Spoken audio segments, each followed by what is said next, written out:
बच्चों कैसे हैं आप लोग? हार्टीएस्ट कांग्रेचुलेशंस ऑन योर रिजल्ट्स आए यार।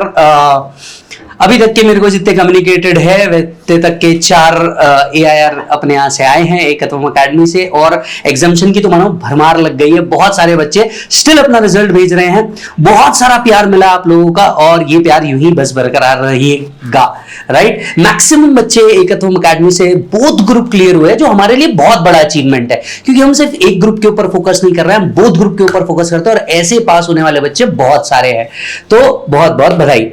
देखिए आज आपका रिजल्ट आया होगा, राइट। बहुत सारे बच्चे ऐसे रहे होंगे जिनका एक ग्रुप पास हुआ होगा, एक ग्रुप विद एग्जाम्पशन रहा होगा, दोनों ग्रुप पास हो गए होंगे और ऐसी बहुत सारी चीजें रही होंगी, ठीक है। जो पास हो गए बहुत बहुत बेस्ट। सीए फाइनल वाले जो बच्चे पास हुए हैं, आई थिंक आपका तो एक नया चक्र अब शुरू होगा, एक नई लाइफ शुरू होगी। You have reborn. जितने अपने बचे हुए ड्रीम्स थे वो सारे के सारे पूरे करो और बिल्कुल मत बख्शना आप अपने आप को, क्योंकि तुमने बहुत सैक्रिफाइस किया है and you deserve this success very well. Yes, अब मैं आता हूं उन लोगों पे जिनका आज रिजल्ट किसी ना किसी प्रकार से निगेटिव हुआ है। सर अगर आपका रिजल्ट निगेटिव भी हुआ है ना, तो मैं आपसे कहूंगा कि इट्स ओके, ठीक है। मैं बहुत ज्यादा बिलीव करता हूं मोटिवेशन पे भी और कर्मा पे भी, ठीक है। आपका रिजल्ट अगर निगेटिव हुआ है तो आज आपको कुछ 5 से 6 चीजें हैं जो करनी चाहिए और आज से थॉट देना चाहिए। पहला, मैं उन बच्चों के बारे में बोलना चाहूंगा जिनका एज काफी हो चुका है और नंबर ऑफ अटेम्प्ट्स भी काफी हो चुके हैं।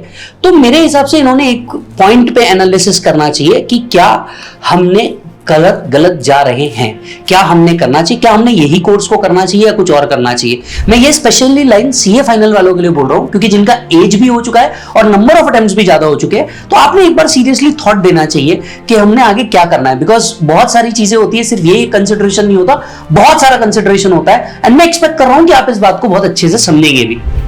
दूसरा, आज कोई डिसीजन ना ले कि मैं सीए करूंगा या मैं सीए नहीं करूंगा। आज कोई डिसीजन ना ले, आप सिर्फ एक काम करें, आज सिर्फ अपने आप को रिलैक्स करने की कोशिश करें। देख, जो रिजल्ट आना था आ गया, जो पास फेल होना था हो गया। अभी तो इसके अंदर में कुछ नहीं कर सकता, ये तो एकदम फैक्ट बात है कि नहीं है, ये एकदम फैक्ट बात है। तो तू इसके अंदर में अगर कुछ नहीं कर सकता ना, तो सबसे पहले अपने आप को बस शांत कर ले। यस, जो हो गया, जो होना था हो गया। वापस करना है या नहीं, आज करना है या नहीं, ये डिसीजन कर लेंगे अपन, ठीक है।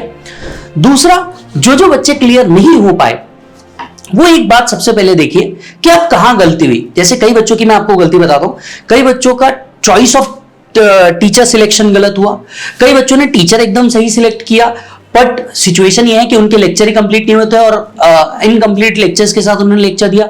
तीसरा ये था कि लेक्चर्स हुआ था, सब सही हुआ था, समझ में भी आया था, पर विदाउट प्रैक्टिस आप लोगों ने क्या कर दिया, एग्जाम दे दिया। चौथे वो लोग थे जिन्होंने प्रैक्टिस भी की थी, लेकिन पेपर के अंदर में जाके गड़बड़ क्रिएट हो गई। कई कैटेगरी तो ऐसी भी है, वो वाले बच्चे जिनका 10 या 15 मार्क्स से क्या रहा है, रह गया है, and they are thinking of a rechecking of the paper.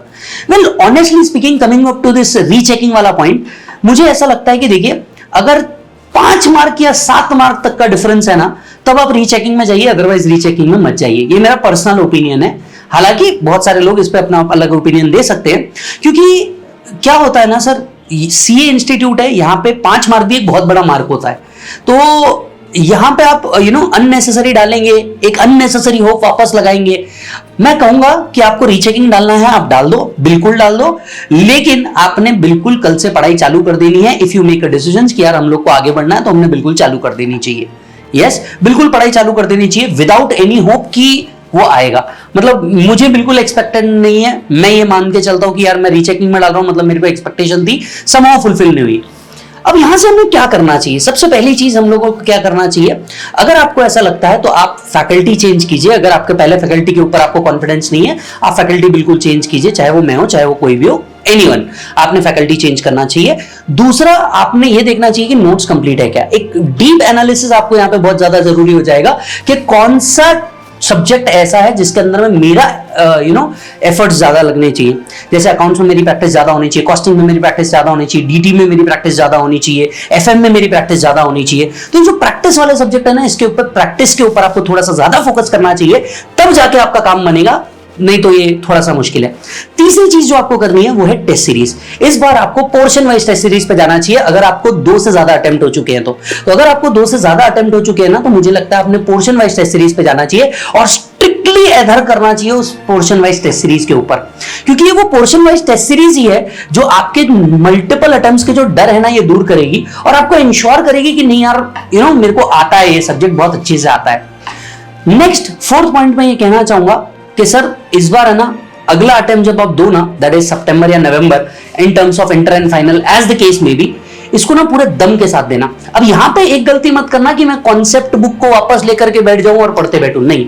इस बार आपने प्रैक्टिस के ऊपर ज्यादा फोकस करना है और जहां आप क्वेश्चन एंड आंसर में गड़बड़ हुआ, क्वेश्चन एंड आंसर में आप अटके, तो आपने इसके ऊपर फिर क्या करना चाहिए, आपने इसके ऊपर फिर कॉल लेना चाहिए और प्रैक्टिस ज्यादा करनी चाहिए।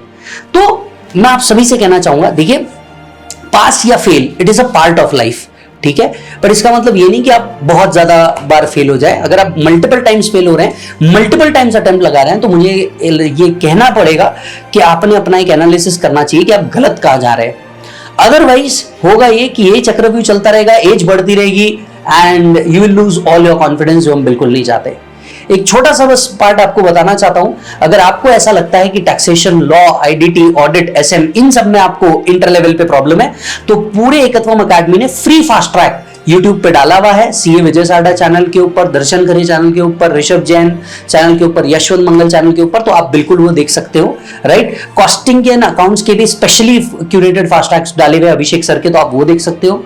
As far as final is concern, audit का ऋषभ सर का, मेरा डायरेक्ट टैक्स का फास्ट ट्रैक पूरा का पूरा ओपन अवेलेबल है यूट्यूब के ऊपर, तो आप हमारे चैनल सीए विजय साडा पे जाके देख सकते हो।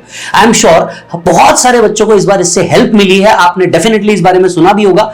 बुक्स आप एकत्वम अकेडमी से बाय कर सकते हो और हाँ, लेक्चर चालू करो। कहीं कोई डिफिकल्टी आती है, get connected with us and will definitely love to help you out. एक बात याद रखना, एक फेल का रिजल्ट ना आपका जीवन नहीं बदल सकता, है ना। तो बस बहुत सोच समझ के रिलैक्स होइए और अपनी पढ़ाई को फिर से शुरू कीजिए। We are with you, take care.